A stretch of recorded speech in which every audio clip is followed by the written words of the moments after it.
दोस्तों, क्या एमका के लिए अभी भारत के सामने फिर से इंजन इशू आने वाले हैं? क्या भारत का हाइपरसोनिक मिसाइल सच में प्रोडक्शन में एंटर करने वाला है? मिराज 2000 की प्राइमरी रोल को इंडियन एयरफोर्स की तरफ से बदलने की कोशिश क्यों किया जा रहा है? और क्या रशिया की तरफ से अभी भारत को 6th जनरेशन फाइटर को ऑफर किया जा रहा है? आज की वीडियो में हम ऐसे ही कुछ इंटरेस्टिंग अपडेट्स के बारे में बात करने वाले हैं। नमस्कार दोस्तों, मेरा नाम है अंशुमन नायक और आप सभी का बहुत बहुत स्वागत है इंडियन डिफेंस न्यूज की डिफेंस टॉक सीरीज में। तो चलिए देर न करते हुए आज की वीडियो शुरू करते हैं।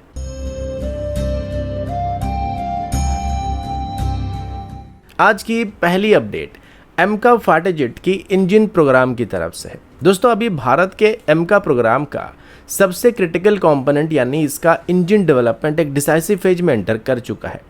रिपोर्ट्स के मुताबिक जनरल इलेक्ट्रिक एरोस्पेस की तरफ से भारत को एक नया क्लीन सीट या हेवीली अपग्रेडेड इंजन का प्रपोजल दिया जा रहा है, जो स्पेशली एमका की मार्क 2 वर्जन के लिए डिज़ाइन किया जाएगा। अभी अगर सिंपल लैंग्वेज में समझे तो पहले प्लान ये था कि एमका की मार्क 1 और तेजस मार्क 2 में जनरल इलेक्ट्रिक की F414 सीरीज के इंजन का इस्तेमाल किया जाएगा, जिसके बाद मार्क 2 वेरिएंट में भारत का एक इंडिजिनस एरो इंजन का इस्तेमाल करने का प्लान किया गया था, जो कि 120 से 130 किलोटन आसपास की थ्रस्ट को जनरेट करने वाला था।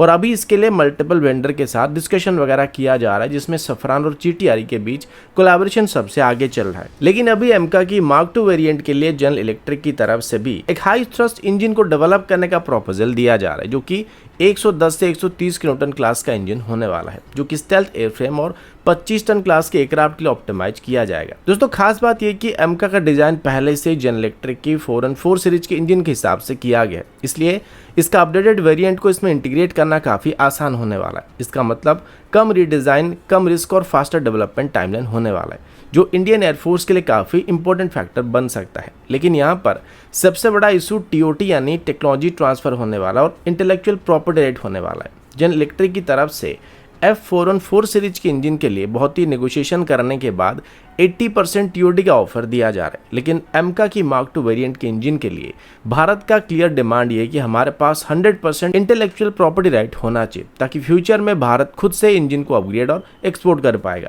अभी सिर्फ जनरल इलेक्ट्रिक ही नहीं, बल्कि फ्रांस की सफरान और यूके की रोल्स रॉयस की तरफ से भी भारत को अपना इंजन ऑफर दिया जा रहा है, जिसमें सफरान का प्रपोजल फुल टीओटी और जॉइंट आईपीआर के साथ आ रहा है, जो कि भारत के लिए स्ट्रेटेजिक इंडिपेंडेंस के पर्सपेक्टिव से काफी अट्रैक्टिव होने वाला है। वहीं रोल्स रॉयस 120 किलोटन क्लास की एडवांस इंजन को प्रपोज कर रही है, जिसमें फ्यूचर में वेरिएबल साइकिल इंजन जैसे नेक्स्ट जनरेशन टेक्नोलॉजी का स्कोप भी हो सकता है, जो कि 6th जनरेशन फाइटर जेट के लिए काफी इंपॉर्टेंट माना जाता है। और रोल्स रॉयस की तरफ से भी इसमें 100% टेक्नोलॉजी ट्रांसफर करने का ऑफर दिया जा रहा है। लेकिन अभी दिक्कत ये कि जनरल इलेक्ट्रिक भारत के साथ अपने इंजन की टीओटी और इंटेलेक्चुअल प्रॉपर्टी राइट शेयर करने से पीछे हट रहा है, और इसी वजह से एमका की मार्क 1 और तेजस मार्क 2 में जनरल इलेक्ट्रिक के इंजन का इस्तेमाल करने के बाद भी भारत फ्यूचर में जनरल इलेक्ट्रिक इंजन को अवॉइड करने की कोशिश कर सकता है। अभी स्ट्रेटेजिक लेवल पर देखा जाए तो ये सिर्फ एक इंजन सिलेक्शन नहीं, बल्कि ये डिसाइड करने वाला है कि भारत अपने फ्यूचर फाइटर प्रोग्राम में कितना सेल्फ रैंड बनने वाला है। जनरल इलेक्ट्रिक यहाँ पे कंटिन्यूटी और लो रिस्क प्रोवाइड कर सकता है, सफरान सॉवरेनिटी प्रोवाइड कर सकता है और रोल्स रॉयस फ्यूचर टेक्नोलॉजी को ऑफर कर सकता है। कुल मिलाकर दोस्तों, एमका की इंजन का यह डिसीजन भारत के फ्यूचर को सेव करने वाला है कि हम इंपोर्टेड टेक्नोलॉजी पर डिपेंड रहने वाले हैं या फिर पूरा इंडिजिनस इंजन इकोसिस्टम बिल्ड करने वाले हैं।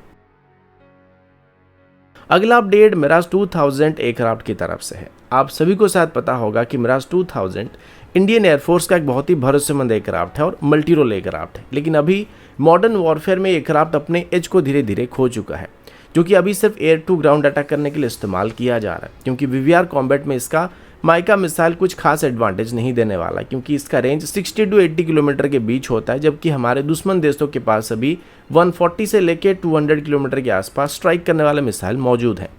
इसी वजह से अभी इंडियन एयरफोर्स की तरफ से अपने मिराज 2000 फ्लीट को एक नेक्स्ट लेवल अपग्रेड देने का प्लान किया जा रहा है, जहां डीआरडीओ के साथ मिलकर अभी मिराज 2000 में अस्त्र मार्क 2 मिसाइल को इंटीग्रेट करने की फिजिबिलिटी स्टडी किया जा रहा है। अगर ये सक्सेसफुल हो जाता है तो मिराज 2000 एक लॉन्ग रेंज स्नाइपर एयरक्राफ्ट बन सकता है।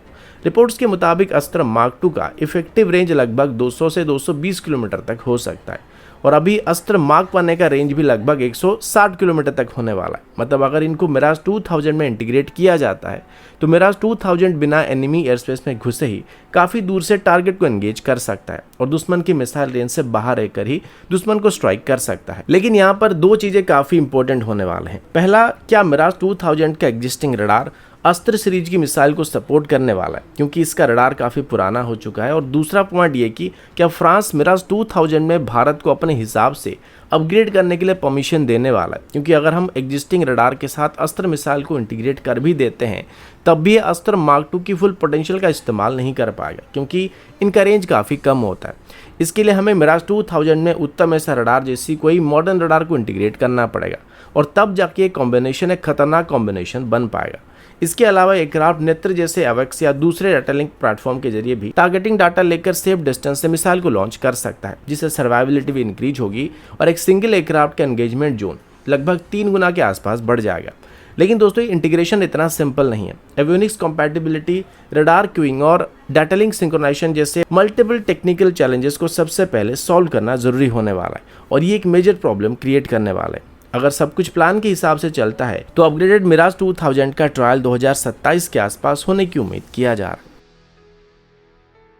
अगला अपडेट प्रोजेक्ट विष्णु के हाइपरसोनिक मिसाइल प्रोग्राम की तरफ से है। दोस्तों, अभी भारत का सबसे एम्बिशियस हाइपरसोनिक स्ट्राइक प्रोग्राम एक क्रिटिकल फेज में एंटर कर रहा है, जहां ETLDHCM यानी extended trajectory long duration hypersonic cruise missile के लिए बूस्टर इंटीग्रेशन के लिए स्पेशलाइज्ड जिग्स का फैब्रिकेशन स्टार्ट हो चुका है।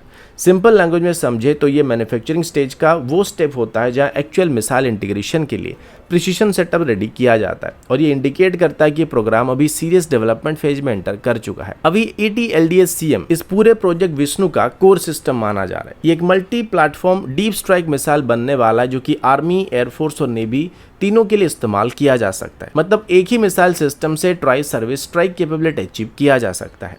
इस मिसाइल की सबसे बड़ी खास बात इसका स्क्रैमजेट बेस्ड प्रोपल्शन सिस्टम होने वाला है। ये एक actively cooled scramjet engine use करता है, जो कि एटमॉस्फेयर के अंदर ही मार्क 8 तक की स्पीड को अचीव कर सकता है। दोस्तों, जनवरी 2026 में इसका 12 मिनट के आसपास का सक्सेसफुल ग्राउंड टेस्ट को भी किया जा चुका था, जिसमें स्टेबल कंबस्शन और थर्मल मैनेजमेंट प्रूव किया जा चुका है। रेंज की बात करें तो इसका वेस वेरिएंट लगभग 1500 किलोमीटर के आसपास स्ट्राइक कर सकता है, जबकि फ्यूचर वर्जन में इसको 2500 किलोमीटर के आसपास एक्सटेंड करने का टारगेट रखा गया है।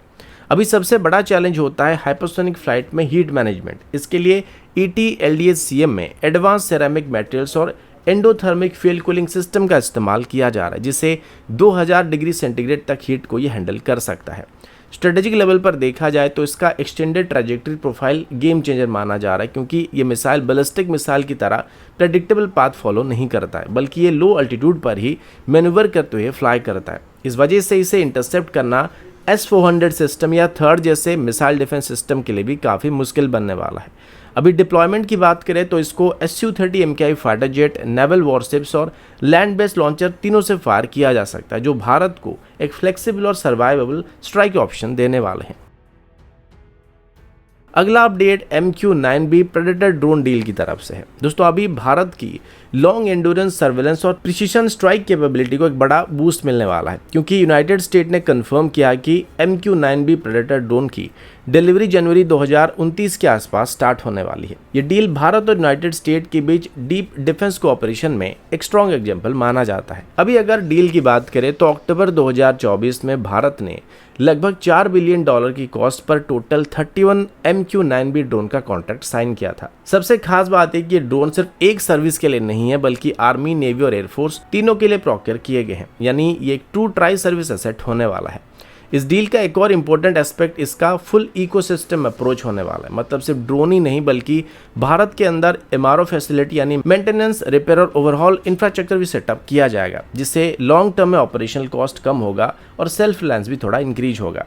दोस्तों, अभी यहाँ पर एक और इम्पोर्टेंट डेवलपमेंट ये है कि यूनाइटेड स्टेट एयरफोर्स के सीनियर लीडरशिप्स ने ये एश्योर किया है कि भारत को सिर्फ प्लेटफॉर्म ही नहीं दिया जाएगा, बल्कि कंप्लीट ऑपरेशनल रेडीनेस प्रोवाइड किया जाएगा। मतलब ट्रेनिंग, इंटीग्रेशन और डिप्लॉयमेंट सब कुछ स्मूथली इंश्योर किया जाएगा, जो मॉडर्न नेटवर्क सेंट्रिक वॉरफेयर के लिए बहुत ही क्रिटिकल हो सकता है।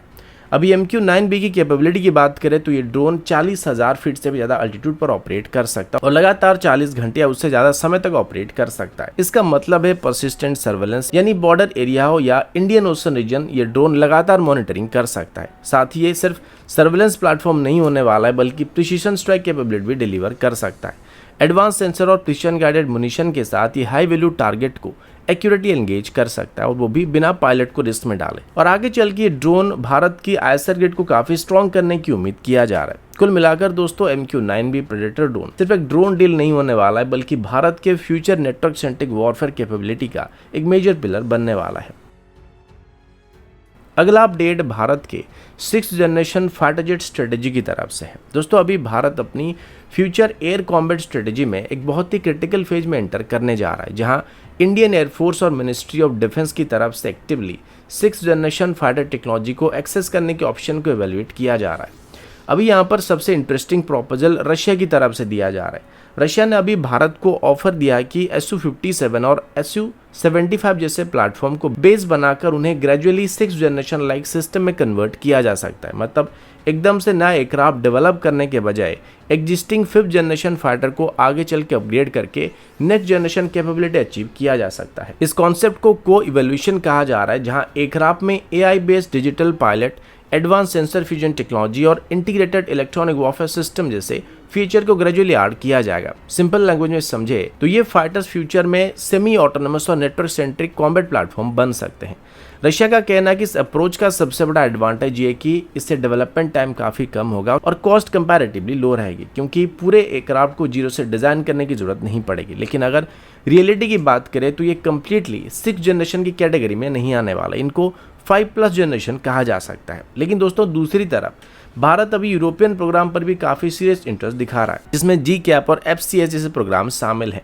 ये दोनों program completely clean sheet 6th generation fighter को डेवलप कर रहे हैं, जहां मैन जेट के साथ loyal wingman drones, combat cloud networking और नेक्स्ट जनरेशन इंजन का इंटीग्रेशन स्टार्टिंग से ही प्लान किया गया है। अभी यहाँ पर मेन डिफरेंस समझिए, रशिया इंक्रीमेंटल अपग्रेड अप्रोच को दे रहा है, जबकि यूरोप की तरफ से भी डायरेक्टली नेक्स्ट जनरेशन इकोसिस्टम को बिल्ड करने की कोशिश किया जा रहा है। स्ट्रेटेजिक लेवल पर यह डिसीजन बहुत ही क्रिटिकल होने वाला है, क्योंकि रशिया के साथ जाने पर स्पीड और कंट्रोल मिल सकता है, लेकिन European program future proof technology provide कर सकते हैं, जो कि 2040 के बाद वॉरफेयर को डिफाइन करने वाले हैं। और सबसे इंपॉर्टेंट बात यह कि ये पूरा डिसीजन भारत के इंडिजिनस MCA प्रोग्राम के पैरेलल चलने वाली है। मतलब भारत को ये बैलेंस करना होगा कि इंपोर्टेड कोलैबोरेशन और इंडिजिनस डेवलपमेंट में कैसे रिसोर्सेज को एलोकेट किया जाएगा।